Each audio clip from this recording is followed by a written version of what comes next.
कहा जाता है कि मरने वाला व्यक्ति कभी झूठ नहीं बोलता है, खासकर जिस व्यक्ति को मरने का एहसास हो जाए कि वो मरने वाला है, तो उसके मुँह से निकला हुआ एक-एक शब्द की बहुत खास कीमत होती है। खासकर जब मजिस्ट्रेट के सामने अगर कोई बयानबाजी हो रही हो, उस टाइम व्यक्ति मरने वाला हो, तो उसके बयानों के आधार पर ही आरोपी को सज़ा सुनाई जाती है। दरअसल आज की जो कहानी है इसी तरह की है। इस कहानी में ना कोई मजिस्ट्रेट, ना कोई कोर्ट और ना ही कोई जज होता है जिसके नमस्कार दोस्तों, मैं पुष्पेंद्र सिंह आज आपके सामने फिर एक ऐसी सच्ची घटना लेके आया हूँ, जिसे सुनकर आप भरोसा नहीं करेंगे कि एक पढ़ा-लिखा व्यक्ति हमारे समाज में ऐसा कर सकता है। हमीरपुर की पीडब्ल्यूडी कॉलोनी है। इस कॉलोनी में एक लड़की जन्म लेती है। लड़की के जन्म लेते ही उसके माता-पिता एक रोड एक्सीडेंट में एक्सपायर हो जाते हैं, उनकी मौत हो जाती है। जब उनकी मौत हो जाती है तो बड़े लाड़-प्यार से उसके बड़े भाई ने उन्हें पाला-पोसा, बड़ा किया। अब लड़की जवान हो जाती है, शादी योग्य हो जाती है। लड़की के लिए उसका भाई लड़का ढूंढना स्टार्ट करता है, तभी उसको हमीरपुर से करीब 82 किलोमीटर दूर जालौन जिला के उरई में एक लड़का मिला होता है जो सॉफ्टवेयर इंजीनियर होता है। उस लड़के से शादी की बात की जाती है। जब लड़के से शादी की बात की जाती है तो लड़का लड़की को देखने आता है और लड़की को पसंद कर लेता है, लड़की भी लड़के को पसंद कर लेती है। अब दोनों की आपस में बातचीत होना शुरू हो जाती है और घर वाले भी रिश्ते के लिए अच्छे से मान जाते हैं। दोनों की रस्म होती है, रीति रिवाज होते हैं, अच्छे से शादी की जाती है। लड़के का नाम प्रदीप ओमेरे होता है और लड़की का नाम आरती ओमेरे होता है। अब बड़े ही धूमधाम से शादी के सारे फंक्शन निभाए जाते हैं। उरई से शादी हमीरपुर आती है और अगली ही सुबह अपनी दुल्हन को विदा करके ले जाता है। प्रदीप ओमेरे जब अपनी दुल्हन को विदा करने करके घर ले जाता है तो धीरे धीरे शाम हो रही थी। शाम होते हुए वो अपने दोस्तों से पूछता कि यार क्या किया जाए, आज मेरी सुहाग रात है, कैसे किया जाए।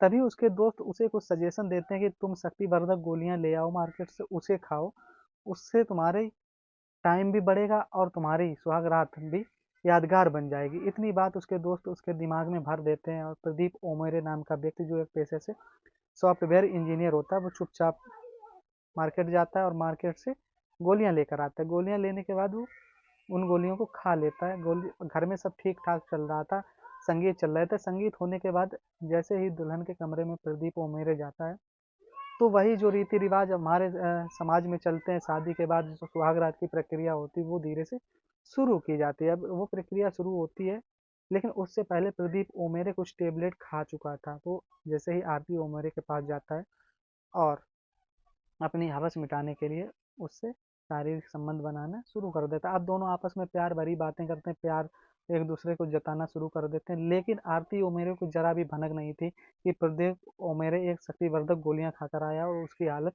खराब कर देगा। तब धीरे आरती ओमेरे इस चीज़ का विरोध करती, लेकिन आरती ओमेरे कुछ इस सोच रही थी कि आज मेरी पहली सुहाग रात है, अगर मैं मना करूंगी तो इनको बुरा लग जाएगा। अब प्रदीप ओमेरे प्राकृतिक अप्राकृतिक रूप से संबंध बनाया जा रहा था, एकदम दरिंदगी की तरह, हबसी की तरह लगा पड़ा था।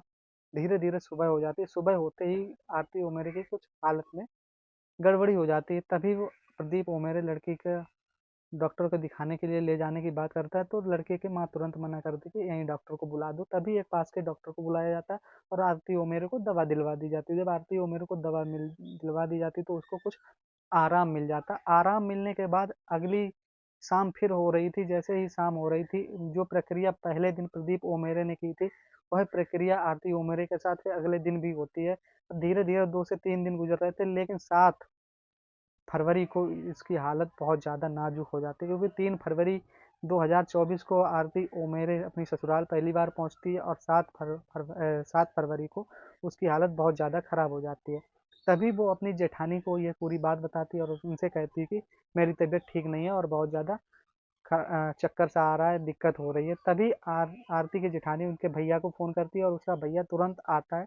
उसे उसे ले जाकर हालत देखता है तो उसकी हालत बहुत ज़्यादा ख़राब थी। हालत ख़राब देखते ही तो वो तुरंत कानपुर के एक प्राइवेट हॉस्पिटल में उसे एडमिट कराता है। जैसे ही डॉक्टरों की टीम आरती ओमेरे के शरीर को देखती है तो वो तुरंत समझ जाती है कि इसके शरीर को देखकर ऐसा लग रहा था कि इसके साथ जैसे सामूहिक रूप से बलात्कार किया गया हो, क्योंकि प्रदीप ओमेरे लगातार शक्तिवर्धक गोलियां खाकर प्राकृतिक अप्राकृतिक रूप से संबंध बना रहा था, संभोग कर रहा था। इस तरह से संभोग करने से उसकी आरती ओमेरे की हालत बहुत ज़्यादा खराब हो जाती है। अब करीब धीरे धीरे 1-2 दिन बीत जाते हैं, 9 तारीख हो जाती है। आरती ओमेरे की तबीयत में अभी तक बिल्कुल सुधार नहीं हो रहा था। तभी आरती ओमेरे अपनी भाभी को अपने पास बुलाती है और उन्हें कुछ बताने की कोशिश करती है। आरती ओमेरे धीरे-धीरे अपनी भाभी को पूरी दास्तान सुना देती है कि उनके पति ने शक्तिवर्धक गोलियाँ खाई हैं। 10 फरवरी 2024 को आरती ओमेरे अपनी आखिरी सांस लेती है। वो घर से तो निकली थी 7 जन्मों तक साथ निभाने के लिए, लेकिन 7 जन्मों की तो बात छोड़ो, आरती ओमेरे मात्र 7 दिन तक ही उस लड़के के जीवन में रह पाई। अब मामला जब धीरे-धीरे खुलता है तो डॉक्टर खुलकर ये सब मामला नहीं बताते, लड़की के पेरेंट्स को बता देते कि ऐसा देखकर लग रहा था जैसे इसके साथ सामूहिक रूप से बलात्कार किया गया। पोस्टमार्टम होकर मिट्टी घर जाती है। मिट्टी जब घर पहुंचती है तो मीडिया के कुछ कर्मी पूछते हैं, मीडिया के कर्मी जब उससे पूछते हैं तो पता चलता है, तो उसकी भाभी बताती है कि इसके साथ उसके पति ने शक्तिवर्धक गोलियां खाकर सेक्स किया है, शारीरिक संबंध बनाए, प्राकृतिक रूप से हवस मिटाई है। इतनी बात जैसे ही मीडिया में पता चलती है तो सोशल मीडिया पर तेजी से वायरल होने लगती है, और इस बात का डर प्रदीप ओमेरे बहुत ज़्यादा डर जाता है। जैसे उसको भनक लगती है तो प्रदीप ओमेरे उल्टा कहने लगता है कि इन्होंने अपनी बेटी बहन को पहले से ही जो बीमार रहती थी मेरे साथ विदा कर दिया था। लेकिन प्रदीप ओमेरे जरा सी बात मानने को तैयार नहीं था, और प्रदीप ओमेरे को पुलिस गिरफ्तार करती है। जब उसका भाई कार्रवाई करता है, प्रदीप ओमेरे को गिरफ्तार करने के बाद उसे जेल भेजा जाता है। जेल भेजने के बाद जब वो जमानत पर वापस आता है तो फिर उसके परिवार पर दबाव बनाने की कोशिश करता है, लेकिन दोबारा से उसका भाई पुलिस में एफआईआर करता है, पुलिस को तहरीर देता है। जब पुलिस को तहरीर दी जाती है तो फिर दोबारा से प्रदीप ओमेरे को जेल में डाल दिया जाता है। इस तरह की घटनाओं को सुनाने का उद्देश्य किसी की भावनाओं को ठेस पहुंचाना नहीं था, बल्कि समाज में जागरूकता फैलाने का था। क्योंकि आजकल लोग दूसरों की सलाह पर ना जाने क्या ना क्या कर जाते, पढ़े लिखे होने के बावजूद भी इस तरह की घटनाओं को बार बार दे देते हैं। जरा सा दिमाग नहीं लगाते कि आखिर हम इस तरह की दवाओं को खाकर जिस्मानी गर्मी को शांत कर लेंगे, लेकिन दूसरा व्यक्ति इस गर्मी को झेल पाएगा या नहीं झेल पाएगा, ये नहीं सोचते हैं।